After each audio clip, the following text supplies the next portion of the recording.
Ariane Carletti, pourquoi son ex Rémi regrette d'avoir participé au Club Dorothée. Rémi Sarrazin a rencontré la mère de ses enfants, Ariane Carletti, dans le Club Dorothée.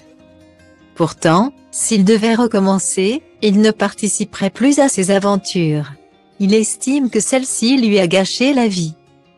Les fans du Club Dorothée n'oublieront jamais Ariane Carletti, célèbre co-animatrice du programme. Décédée à l'âge de 61 ans en 2019, emportée par le cancer. C'est sa fille, l'actrice Éléonore Sarrazin, qui avait raconté le long combat de sa mère contre la maladie. Elle s'est battue comme une lionne. Elle a été super courageuse. Ma mère a affronté des montagnes qui étaient énormes. Elle les a gravies les unes après les autres. C'est juste que la dernière était un peu trop rude. Elle est partie entourée d'énormément d'amour, avait partagé l'actrice de Plus belle la vie. La regrettée star du Club Dorothée a été inhumée au cimetière du Père-Lachaise le 7 novembre 2019. Et malgré le temps qui passe, sa fille lui rend régulièrement hommage. C'est ce qu'elle avait fait en 2020. À l'occasion de sa première fête des mères sans Ariane Carletti. Longue vie aux échos de ton rire. À la chaleur de tes bras, à la lumière de ton sourire, à la bienveillance de ton regard.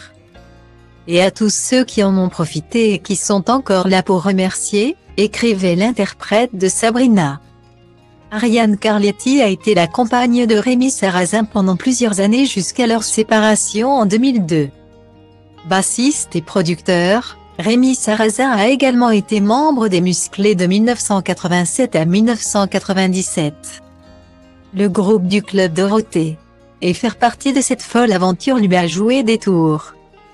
Je sais que Mylène Farmer, par exemple, avec qui je devais faire de Bercy, avait répondu à l'un de mes amis ingénieurs du son lui annonçant qu'elle allait être accompagnée du bassiste de Dorothée, ça m'étonnerait comme si le fait de passer à la télévision signifiait que je n'étais plus musicien, expliquait-il en 2016 dans l'Aube. Mais au fil des années, Rémi Sarrazin a réalisé que sa carrière de musicien en a pris un sacré coup. Il y avait les jaloux, le mépris de la profession, et puis le planning de dingue, entre le tournage de Salut les muscles et celui du Club Dorothée. Et la promotion un peu partout en France, on travaillait 7 jours sur 7. La série était clairement de trop dans mon parcours. Ce qui est certain, c'est que si c'était à refaire, je ne le referais pas, affirmait le papa d'Éléonore et de Tristan. Une aventure dont il aurait aimé, au contraire, n'avoir aucun regret.